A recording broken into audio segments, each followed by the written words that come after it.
Hopefully, I can finish off this lecture. I've run into some technical problems the last night, and hopefully, I can finish off this lecture for chapters 23 through 25 in Shillington. As I said before, we're talking about the colonial period here, and really trying to lay a foundation for talking about Darfur's Sorrow, a book that is largely a colonial history, but also deals with the period of independence and the sectional differences in the country of Sudan. And it's very much a product of the colonial era. I mean, the problems in Darfur have their roots definitely in the colonial era. Well, anyway, as I was saying before, uh, the major issue, one of the major issues dealing with Africa, is that Africans uh, did not really have a sense of Africa as a continent of connected peoples. Most people didn't travel very far. They had a very local viewpoint.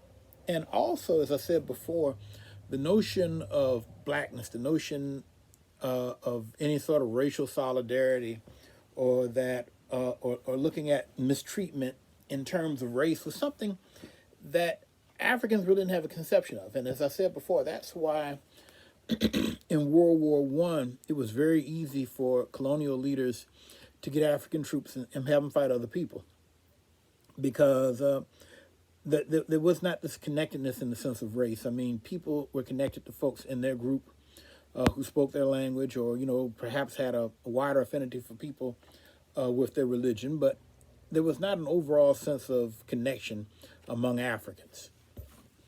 But anyway, having said that, colonialism did open up change in that you had Africans who left their home countries, they went abroad. You had Africans who converted to Christianity, who learned European languages, who became literate and were able to read European literature.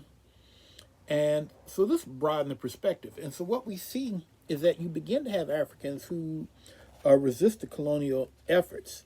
Like, for instance, your book gives you the example of John Chilimwe in what was then Nyasaland, which is nowadays the modern day country of Malawi, who was a Christian convert, who developed an independent church. And independent churches were always scary to colonial people. They preferred churches that were under the control of missionaries. I mean, like, you all read Things Fall Apart and how the missionary controlled the church. You have independent churches, and this means that Africans can interpret scripture for themselves and they can set their own agenda.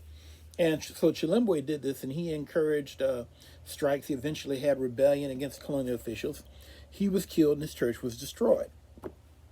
But the thing to understand is that these initial efforts at independence, like Chilimwe's, weren't successful. But they did expose bias in the colonial system, and they helped lay the groundwork for people who would be motivated to fight for their freedom in the future. Now, the other thing, too, to note is that as colonies got established, this set up a situation where more and more Africans went abroad. Africans, especially people from the French-controlled colonies, people from the British-controlled colonies, they often went to London, or they went to Paris, or other places. They went to school in Europe. And while they were there, they began to run into black people from the Caribbean. And this was very significant because black people from the Caribbean obviously had the connection to Africa. But at the same time, the traditional ethnic connections, or what people in the West often call tribal connections, had been gone. And in the Caribbean, you have more of a sense of blackness. And so therefore, we begin to see Africans developing a sense of blackness, or what eventually becomes known as Pan-Africanism, the idea that people of African identity, should stick together. Now, also, the black people from the United States were very important in this, too, because what we see is that Africans begin to be sent to the United States for education. A good example of this would be Dr. Alfred Kuma, who would go on to be a major leader in the ANC. He went to Tuskegee University. We see people like Kwame Nkrumah, who went to school in the United States, like Dr. Ezekwe, who becomes the first president of Nigeria. He goes to school in the United States. And once again, in the United States, as with the Caribbean blacks, Africans develop more of an overall sense of blackness. And what we see is that the colonial situation helps to develop a sense of Pan-Africanism. Now, and the other thing too is that, for some Africans, especially those under the French, who saw extensive battle experience in Europe, World War One was very significant because Europeans no longer looked like supermen when they were fighting other people who had the exact same weapons they had. They didn't seem so brave. They didn't seem so invincible. When the people on the other side had machine guns and had poison gas and had airplanes just like they did. And so from that standpoint, World War One was also a really great equalizer in that it ripped away a sense of superiority on the part of Europeans and really helped Africans who had been overwhelmed back in the 1880s, 1890s to about 1900 to understand that, these people weren't super, they weren't mystical, they just simply had better equipment. And that allowed them to efficiently defeat Africans. Now, what we see too is that after the war, before and after the war, Africa becomes more important to Europeans. I mean, Europeans see Africa as a source of markets and also as a way to try to pump up their own economies after World War One. And this becomes, even more important during the Great Depression, when the economy in the West, collapses. Those European powers that have African colonies really look to Africa, as sources of consumption. People buying stuff made by Europeans, and also as sources, for cheap raw goods that could help kind of springboard their own economies. And so World War One and the period after World War One, really kind of weakens Europe and weakens the West, and allows Africans to kind of sit back and look and say that hey, our position is not, we're not in an ideal position, but it's not hopeless to fight for independence. Now, of course, this varied from area to area. In places like South Africa, where you had a much larger white population and the economy was much more developed, there was also a much stronger security presence and a lot more pressure applied to Africans in order to mitigate the threat that they represented. Because, if you look in South Africa, it took about 200 years, off and on to completely shut down Africans. And so once the white minority had power, they were pretty relentless in maintaining control. And, this also developed in places like Kenya, Southern Rhodesia, which would go on to become Zimbabwe, where you also had substantial European populations. In places like Nigeria, places like Senegal, where European populations weren't so numerous, this was not as much of an issue of, so much direct oppression by Europeans in the day-to-day lives of Africans.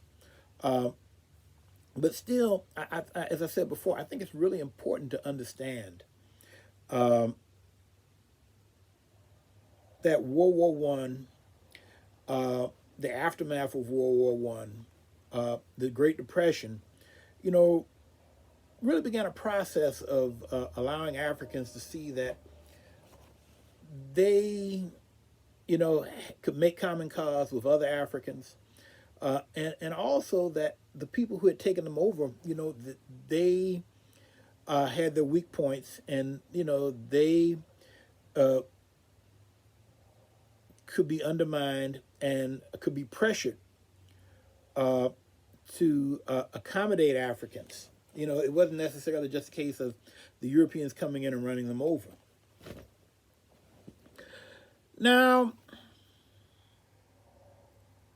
to kind of get back to kind of like I said before, I want to set up, reading Darfur's Sorrow.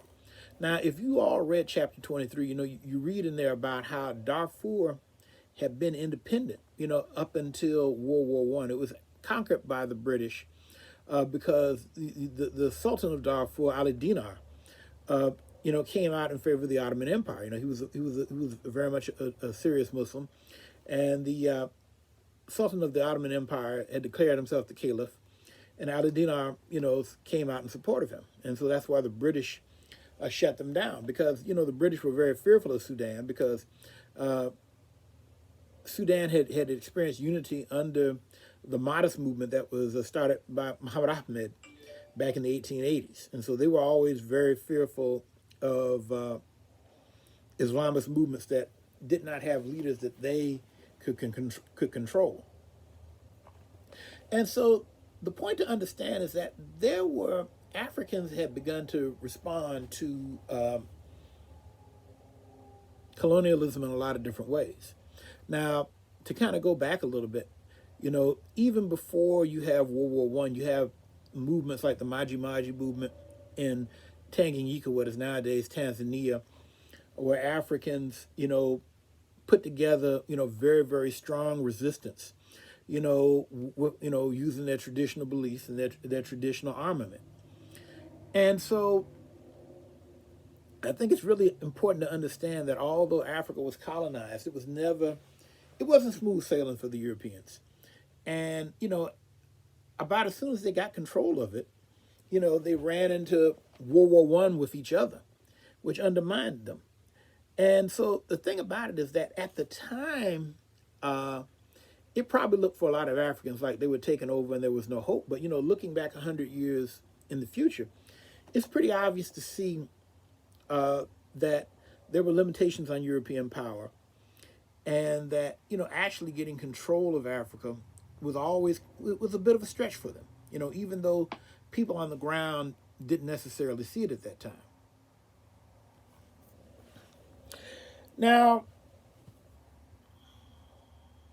to kind of switch gears a little bit and talk a little bit about Darfur's Sorrow.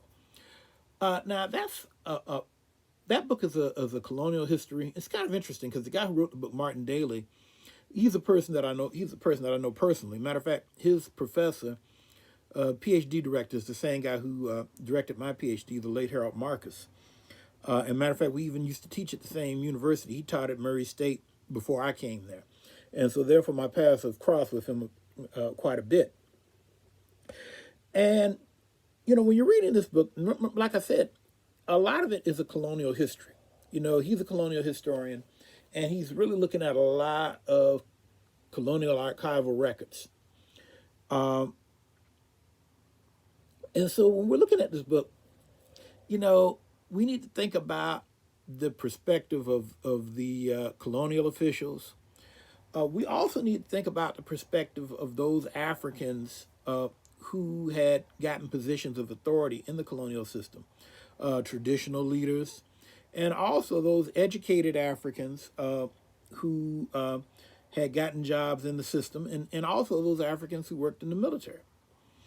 The other thing to think about, too, for Sudan and other parts of Africa is, what were the economic goals that Europeans had? Europeans came into Africa, very much were interested in making money. During the scramble for Africa, so to speak, there was a question of getting control of Africa as a matter of national pride and, just kind of keeping up with the Joneses. But once they were in Africa, there was also a very significant question of, how we're going to make money off of this. Now, in the case of Darfur was kind of an isolated area. Not kind of, it is an isolated area. It was a long ways from the Nile River. And it's a place where it was pretty expensive to move agricultural produce and that kind of thing, to the Nile Valley where it could be transported easily. And so to a large degree, a place like Darfur was always a backwater and did not receive as much attention as the parts of the Sudan that were economically more valuable, and frankly, was just easier to access. And that has a lot to do with how Darfur turns out and its relationship uh, with the center of Sudanese power, which was in Khartoum. At the confluence of the Blue and the White Niles. And so, that's something to think about when you're reading the book also. How does Darfur fit in with the rest of the Sudan? How do they see themselves?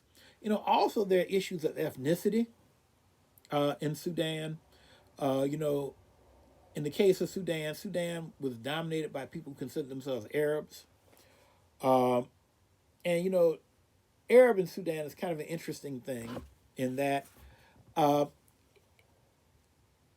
at one level it's seen as a racial designation, but at another level, it's very much kind of a cultural designation. I mean, and it goes to show you sometimes that, the notion of what we call racism does not always revolve around people who clearly look that different. I mean, because 99% of the people in Sudan uh, would be considered black if they were Americans. I mean, if they had been born in St. Louis or Chicago or Louisiana or Georgia, they'd all be considered black.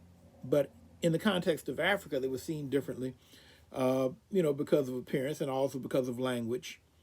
Uh, and this is also something that is at the source of a lot of conflict that develops uh, in Darfur. And so when you're reading the book, I want you to think about that also. Well, anyway, these two short lectures, I hope they kind of give you some perspective on Darfur's burning. Now, I'm going to work up on some questions to send you all when you're reading the book to think about how to put it together, how to put your papers together. But like I said, read over the chapters 23 to 25. There's a lot of good ideas in there that I really think will help make Darfur's Sorrow make more sense to you. Darfur's Sorrow is a pretty thick book, a lot of information. And I want you all to take your time and read it.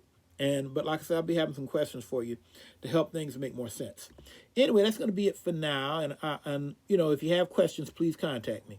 And everybody, please stay safe. This is a terrible situation we have right now. Do your social distancing. Please wash your hands. Limit your contact outside. I've had to watch myself because I have a lot of energy. I like to get up and go. And but literally, you take your life in your hands when you leave and you go outside. And so you need to take care of that. I'm just saying, just as one human being to another, that this is a very serious situation, and I want you all to act accordingly. Take care.